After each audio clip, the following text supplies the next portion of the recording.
Gangguan itu apa maksudnya? Jangan Jadi ganggu. mengganggu itu adalah berarti sudah ingin menggagalkan. Ya kan? Tetapi kalau memberikan masukan,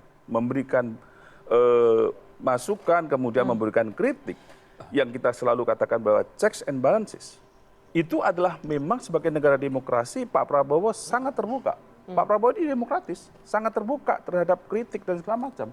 Check and balances. Tetapi pada saat sudah mengganggu, Pak Prabowo di awal kan mengatakan menjegal bahwa ini kan elit politik bekerja sama bersama-sama untuk bagaimana membangun ini. Karena Pak Prabowo jelas, beliau sangat tahu bahwa gangguan-gangguan itu bisa saja dari pihak asing melalui orang-orang yang ada di Indonesia untuk mengganggu.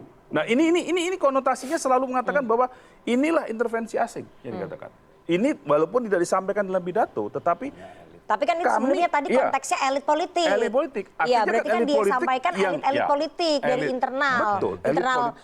Internal partai berarti. Betul. Tetapi pihak asing ini dalam mengganggu ini kan bisa masuk kepada setiap sendi daripada siapa saja daripada bangsa ini yang bisa mengganggu. Maksudnya pihak asing masuk menginfiltrasi ke partai politik. Bisa tidak, kita mengatakan bisa kepada siapa saja, ya. Tetapi pemikiran-pemikiran itu dan sebenarnya bukan kita bicara mengenai partai politik, tidak benar, tapi kita bisa bicara mengenai masalah ini bahwa apa yang dilakukan ini terjadi. Karena ini yang kami dari bisa menangkap bahwa apa yang disampaikan oleh Pak Prabowo itu adalah selalu disampaikan dalam setiap kali pertemuan dengan partai kami. Tidak semuanya bahwa bicara mengenai masalah ini semua kerjasama ini kan bukan hanya di elit politik aja, kerjasama pembangunan ini kan bersama-sama semuanya. Yang disampaikan oleh Pak Prabowo maksudnya mengganggu itu menjegal pemerintahannya Pak Prabowo. Ya itu kan interpretasi dari Mas Wihadi. Tapi kalau saya pribadi berpendapat Pak Prabowo hutang penjelasan tentang itu kepada kita semua. Apa sebenarnya yang ada dalam benak Pak Prabowo ketika mengatakan jangan mengganggu. Ya kan ini harus dijelaskan kepada kita supaya clear. Karena apa? Karena memang kan banyak akhirnya berkembang bahwa itu adalah peringatan siapapun jangan coba katakanlah membuat tidak nyaman. Kan mengganggu itu kan membuat tidak nyaman atau menghalangi kan seperti itu. Nah ini kan implikasinya sangat luas. Bisa berarti kritik, bisa berarti tadi protes. Tadi disampaikan bukan kritik, bukan protes. Kan saya mengatakan interpretasi. Kan bisa ke sana, wajar saja. Jadi kalau periksa WA saya nih banyak aktivis-aktivis HAM, banyak aktivis pro-demokrasi yang menyatakan sikap mereka soal itu dan memintakan mempertanyakan. Ya khawatir soal itu. Bahkan pribadi aja saya posting kritik saya terhadap pernyataan itu bisa dilihat komentar yang begitu banyak. Tetapi itu satu sisi. Yang paling penting di situ bottom line-nya Pak Prabowo harus menjelaskan apa yang beliau maksud dengan jangan mengganggu itu, ya. Itu supaya clear and clean. Lalu yang kedua, saya diskusi dengan beberapa orang itu banyak yang bilang begini, jangan-jangan pada saat itu Pak Prabowo sudah membayangkan apa yang terjadi di periode pertama Pak Jokowi. Ya, kita tahu pada saat periode pertama Pak Jokowi, beliau menang dengan minoritas di parlemen. Akhirnya Undang-Undang MD3 diganti, lalu berbagai kebijakan banyak dihalangi, bahkan secara personal Pak Jokowi juga dijadikan bahan bully tiap hari. Lalu terjadi tahun 2016 namanya 212, ada upaya makar, banyak yang kemudian menjadi terpidana karena itu, dan itu kan sangat mengganggu. Bisa jadi Pak Prabowo pada saat itu sedang membayangkan itu. Tapi mana yang benar kan itu yang harus dijelaskan oleh Pak Prabowo. Karena kita kan hanya bisa menginterpretasi. Dan patut dicatat sebagai seorang pemimpin, sebagai seorang presiden elect, itu menjadi sangat penting. Karena nanti ketika beliau memang benar-benar mau mengajak kekuatan-kekuatan politik, jangan buru-buru dulu, Nak.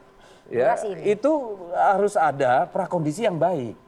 Karena kan kalau sebelum pelantikan pemerintahan beliau saja sudah banyak terjadi kecurigaan, kontra opini dan sebagainya, itu kan kurang baik, ya.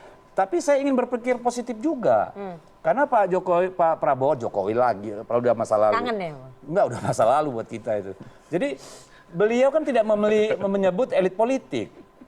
Elit beliau menyebutnya. Dalam benak saya beliau menyebut elit itu kan tidak saja partai politik atau politisi, Kan bisa juga misalnya para birokrat nih, para teknokrat gitu loh, pengusaha, private sector. Kan ini bisa banyak masalah, apalagi kalau kita kaitkan dengan saya mau menyelamatkan kekayaan alam nih. Kan bisa begitu. Jadi tergantung dari sisi mana. Oleh karena itulah menurut saya harus ada penjelasan lebih lanjut dari Pak Prabowo soal ini supaya tidak kemudian menghantui banyak orang. Oke, baik. Ya, ini pernyataan disampaikan oleh Prabowo Subianto, ya, pada saat pidato politik Presiden terpilih Prabowo Subianto di Rapat Koordinasi Nasional Partai Amanat Nasional pada 9 Mei 2024 ya, menyinggung para Presiden Republik Indonesia. Oke, kemudian Prabowo mengaku mendapat dukungan dari presiden-presiden terdahulu tanpa menyebut nama Megawati Soekarno Putri.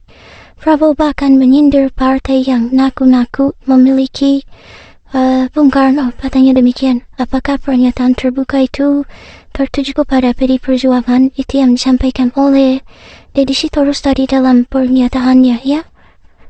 Bahwa itu bisa ditafsirkan kemana. Tergantung orang maunya diarahkan kemana. Ya, nah teman-teman, kalau kita baca beberapa komentar, sudah ada beberapa orang yang sudah memberikan komentar. Saya bacakan bagi kita ya. Isyarat dari Dendara, Pilpres sudah selesai, seharusnya pendukung bersatu membangun negara, jangan saling menebar kebencian. Negara lain sudah maju, Indonesia masih diam di tempat. Ibu Mega itu masalah pribadi dibawa-bawa ke politik katanya. Oke, soal Prabowo didukung oleh Joko Widodo ya, itu persoalannya.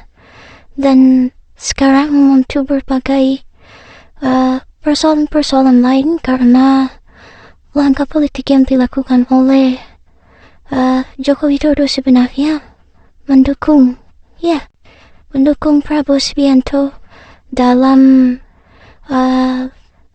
Pilpres kemarin. Kita sudah tahu waktu Pilpres itu Prabowo bersama dengan Gibran Rakabuming Raka yang merupakan anak dari Joko Widodo. Ya. Oke, teman-teman, kalau kita baca komentar-komentar ya. Tadi kita sudah lihat ada yang pro, ada yang kontra. Ya. Presiden terpilih Prabowo Subianto menghadiri rapat koordinasi nasional atau Rakornas di persiapan pemilihan kepala daerah. Ini di 2024 ya videonya, dan kembali panas karena ada wacana pertemuan Prabowo Subianto dengan Ibu Megawati Soekarno Putri. Dalam pidato sambutan, Ketua Umum Partai Gerindra itu memuji PAN yang dia sebut sudah setia mendukungnya selama belasan tahun. Prabowo mengucapkan rasa terima kasihnya di hadapan para petinggi dan para kader PAN yang hadir dalam Rakornas tersebut.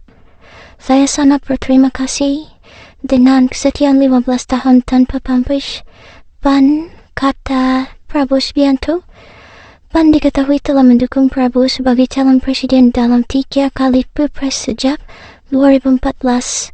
Setelah kalah dalam 2 pemilihan sebelumnya, Prabowo yang didukung PAN akhirnya berhasil memenangi Pilpres 2024. Prabowo menjadi Presiden Republik Indonesia bersama dengan Gibran Rakabuming Raka. PAN tidak pernah minta apa-apa. Prabowo menyatakan PAN tidak pernah meminta apa-apa kepada dirinya sejak pertama kali mendukungnya pada 2024 tanpa pamrih dalam setiap kita bergabung, dan tidak pernah minta apapun, tidak pernah minta apa-apa. Menurut Prabowo, sikap tersebut sama dengan prinsip yang dimiliki Partai Gerindra. Dia mengklaim kedua partai tidak pernah minta mahar dari siapapun dalam proses berpolitik. Oke.